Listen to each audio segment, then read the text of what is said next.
It was a hot summer night in Roswell, New Mexico, and Emily had just arrived at her grandmother's old ranch. She was excited to spend the weekend exploring the property, which had been in her family for generations. As she was settling into her room, she noticed a strange light in the sky. It was too bright and too large to be a plane, and it seemed to be moving erratically. Curiosity got the best of Emily, and she went outside to get a better look. As she stepped onto the porch, she was suddenly surrounded by a blinding light. She shielded her eyes and tried to run back inside, but something grabbed her from behind and pulled her into the darkness. When she came to, Emily was in a cold, sterile room.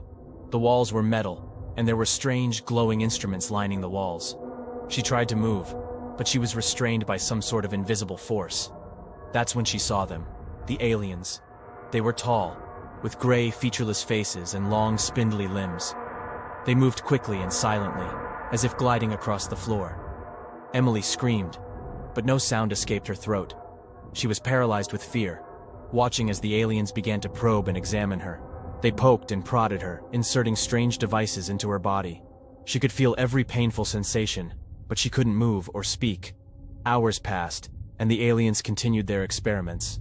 Emily lost all sense of time, and her mind became a jumbled mess. She didn't know how much longer she could take it when suddenly, everything went dark. When she came to, Emily was lying on the ground outside her grandmother's ranch. She was covered in bruises and had strange marks on her skin. She didn't know what had happened to her, but she knew she had to get help. She stumbled to her car and drove to the nearest hospital. The doctors were baffled by her injuries and the strange marks on her skin. They tried to ask her what had happened, but she couldn't speak. Her mind was still foggy, and she couldn't piece together what had happened to her. Days turned into weeks, and Emily began to feel like she was losing her mind. She couldn't shake the feeling that she was being watched, that the aliens were still out there, waiting for her. She started seeing strange lights in the sky, and hearing strange noises at night. She knew that she had to find answers, no matter the cost. Emily began to research alien abductions, and found a group of people who claimed to have had similar experiences. They urged her to undergo hypnosis to unlock her memories of what had happened to her. Emily was hesitant, but the pull of the unknown was too strong. Under hypnosis, Emily relived the terror of her abduction. She watched as the aliens probed and examined her, saw their cold, unfeeling faces. But she also saw something else. A map, a message, a warning.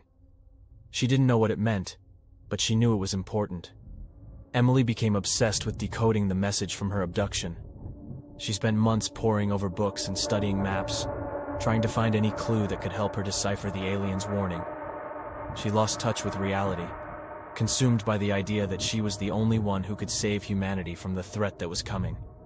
Years passed, and Emily never found the answers she was looking for. She became a recluse, holed up in her grandmother's ranch, waiting for the aliens to come back. She knew they were out there, watching and waiting for the right moment to strike. And then, one day, Emily was sitting on the front porch of the ranch, lost in thought, when she saw the bright light again. It was the same one she had seen the night of her abduction all those years ago. She knew what was coming next. She tried to run, but her legs wouldn't move. She was frozen in place as the aliens descended from the sky. This time, they didn't bother with probes or examinations. They came straight for her, grabbing her and pulling her into their ship. Emily tried to fight back, but she was no match for their advanced technology. She was helpless as they took her on a journey she could never have imagined. They flew through the stars, passing by alien worlds she had only dreamed of. Emily couldn't understand their language, but she could feel their anger and their desperation. They were running from something much larger and much more dangerous than anything she had ever known. When they finally reached their destination, Emily saw what they were running from. It was a massive, dark shape, looming on the horizon.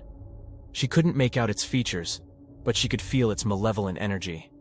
It was the end of everything, and the aliens knew it. They had brought Emily along for a reason.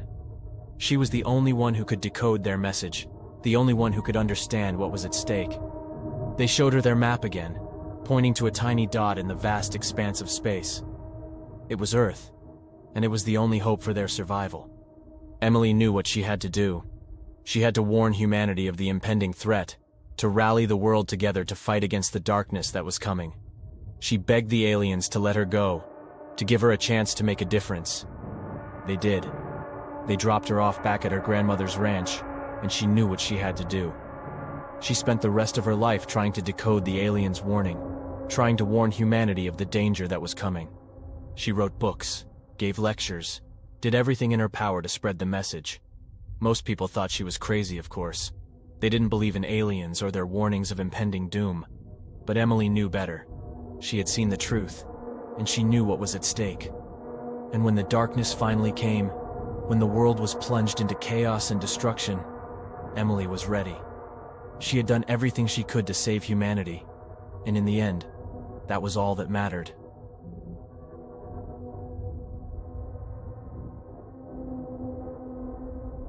Mary had always been fascinated by owls. She loved watching them fly silently through the night, their white feathers glowing in the moonlight. So when she saw a white owl perched on the tree outside her bedroom window, she wasn't scared. She was excited.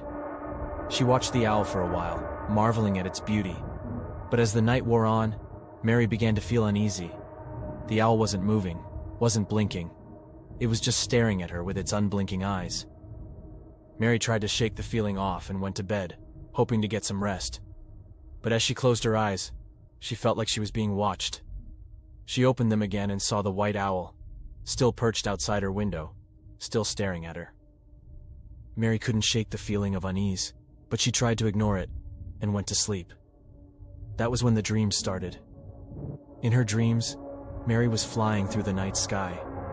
She could feel the wind rushing through her hair, the freedom of soaring through the air. But then, something changed. The sky turned dark, and the wind began to howl.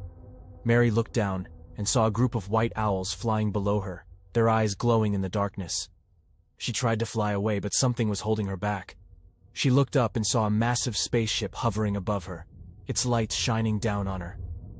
Mary knew what was coming next. When she woke up, Mary was covered in sweat. She couldn't shake the feeling that the dream was real, that the white owl outside her window had something to do with it. She got up and looked outside, but the owl was gone. She shrugged it off and tried to go back to sleep. That was when the aliens came. Mary woke up to a blinding light, so bright it seemed to penetrate her eyelids. She tried to get up, but she couldn't move. Something was holding her down, restraining her. She tried to scream, but her voice was gone. The aliens appeared before her, tall and thin with gray skin and large black eyes. They moved quickly and silently, as if they were gliding across the floor. Mary could feel their cold, unfeeling hands probing and examining her, inserting strange devices into her body. She could feel every painful sensation, but she couldn't move or speak. Hours passed, and the aliens continued their experiments. Mary lost all sense of time, and her mind became a jumbled mess. She didn't know how much longer she could take it when suddenly, everything went dark. When she came to, Mary was lying on the ground outside her house. She was covered in bruises and had strange marks on her skin. She didn't know what had happened to her, but she knew it was something beyond her comprehension. She tried to scream, but her voice was hoarse and weak. Mary spent the next few weeks trying to make sense of what had happened to her. She went to doctors, psychologists, anyone who might be able to help her understand what had happened. But no one could explain the strange marks on her skin or the trauma she had experienced. Mary became obsessed with decoding the message from her abduction. She spent months poring over books and studying maps, trying to find any clue that could help her decipher the aliens' warning. She lost touch with reality, consumed by the idea that she was the only one who could save humanity from the threat that was coming. But in the end, Mary realized that she was alone in her obsession. No one else believed her, and no one else cared. She was just another crazy person talking about aliens and abduction. Mary spent years trying to decode the aliens' warning, but she was never able to fully understand it. She lived in fear, always looking over her shoulder and watching the sky for any sign of the aliens' return. She never slept peacefully again, haunted by the memories of her abduction and the white owl that had watched her. But despite her fear and paranoia, Mary never gave up. She became an advocate for alien research and started giving talks about her experiences. She hoped that by sharing her story, she could help others who had gone through similar trauma. One night, as Mary was walking home from a talk, she saw something in the sky. It was a bright light, too large and too bright to be a plane. As she watched, the light grew larger and brighter, until it was almost blinding. But this time, Mary didn't feel fear. She felt a strange sense of calm, as if everything was finally coming full circle. She knew that the aliens were returning, but this time, she was ready. As the light engulfed her, Mary closed her eyes and waited for whatever was to come next. She didn't know what would happen to her, but she knew that she had done everything she could to prepare for this moment. When she opened her eyes again, Mary was lying in a strange room. But this time, there were no aliens, no experiments, no fear. She felt a sense of peace that she had never felt before. As she looked around, Mary realized that she was surrounded by other people, people who had also been abducted by aliens. They were all there for the same reason, to learn from the aliens and to understand their message. Mary spent the rest of her life with these people, learning about the secrets of the universe and exploring new worlds. She finally found the peace she had been searching for, and she knew that she had fulfilled her purpose in life.